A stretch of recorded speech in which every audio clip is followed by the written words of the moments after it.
हो जाती है। यह है भूत की कहानी 33। एक ऐसा स्थान जहां हर रात एक नई रूह अपने डर की दास्तान सुनाने आती है। एक ऐसा अंधेरा जहां रोशनी जाने से डरती है, और एक ऐसी खामोशी जहां हर साया कुछ कहता है। तो अगर आप हिम्मती हैं और सच्चे डर से मिलने की चाह रखते हैं, तो दरवाजा बंद कर लीजिए, पर्दे गिरा दीजिए और अपने बिस्तर में इस तरह लिपट जाए जैसे कोई आपको छू न सके, क्योंकि अब आप प्रवेश कर चुके हैं उस जगह जहां से लौटकर कोई वैसा नहीं रहता जैसा पहले था।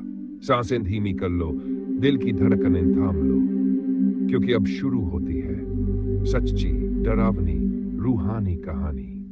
भूत की कहानी 33 में, जहां डर सिर्फ कहानी नहीं, हकीकत है।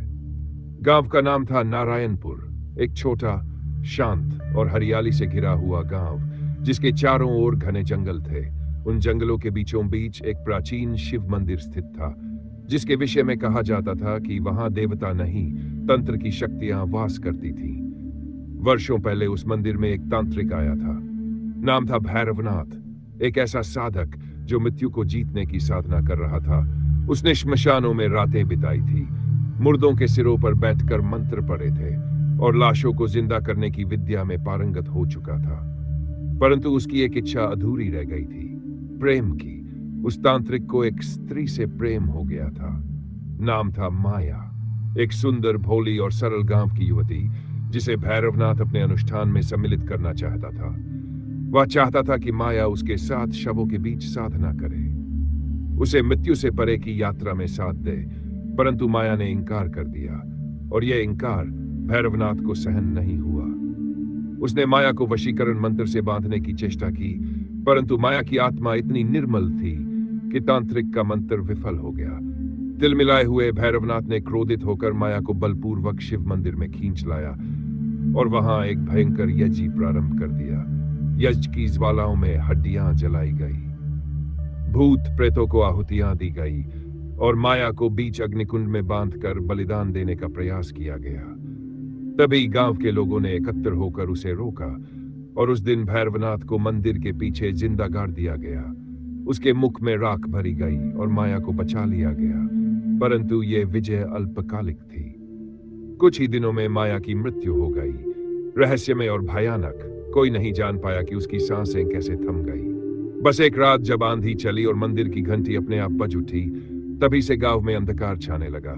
समय बीतता गया, परंतु लोग उस घटना को भुला न सके। पीढ़ियां बदल गई, किंवदंती बन गई कि भैरवनाथ अब छाया बन गया है, एक अर्धजीव, अर्धमृत आत्मा जो हवा की तरह बहती है, साय की तरह दीवारों पर रेंगती है और जिसकी साधना अभी भी अधूरी है। अब समय था 1995 का, जब गांव में एक नवयुवक आया जो शहर से भागकर नारायणपुर में बसने आया था। उसने गांव की कहानियों को महज अंधविश्वास माना और उसी शिव मंदिर के पास एक पुरानी कोठरी में रहने लगा। पहले कुछ दिन सब सामान्य रहा, परंतु 5वीं रात से सब बदल गया। आधी रात को मंदिर की घंटी बजने लगी, हवाएं रुक गई और कोठरी के बाहर किसी के चलने की आवाज आई। राजेश ने जब खिड़की से झांका तो देखा एक अधजली स्त्री छाया में खड़ी थी। उसका मुख राख से सना था, आंखें लाल थी और वह बुदबुदा रही थी, भैरव आ चुका है।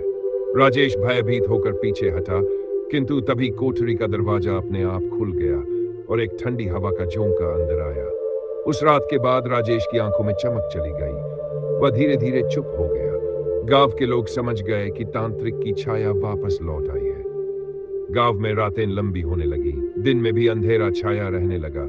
लोग बीमार पड़ने लगे, बच्चों का जन्म रुक गया और जिन स्त्रियों को गर्भ था वे रातों रात चीखती हुई मरी पाई गई। और मंदिर की घंटी हर पूर्णिमा को बजने लगी, पहले एक बार, फिर 2 बार और फिर जिस दिन तीसरी बार घंटी बजी, उस दिन पूरे गांव में आग लग गई। चौपड़ियां जल उठी, कुएं से काली धुआं निकलने लगी और मंदिर के भीतर से एक विकराल शरीर प्रकट हुआ।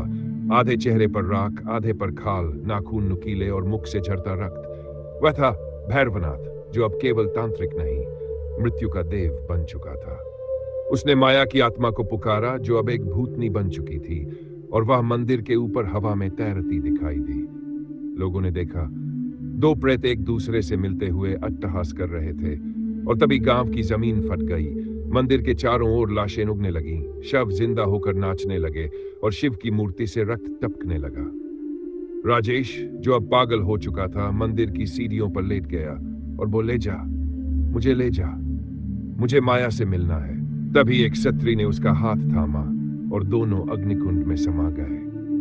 गांव अब वीरान था, मंदिर अब खुल चुका था और भैरवनाथ की छाया अब स्वतंत्र रूप से पृथ्वी पर विचर रही थी। तब से आज तक जो भी उस गांव में प्रवेश करता है वापस नहीं लौटता। अगर आपको यही अंदाशा और यही डरावना एहसास पसंद आया हो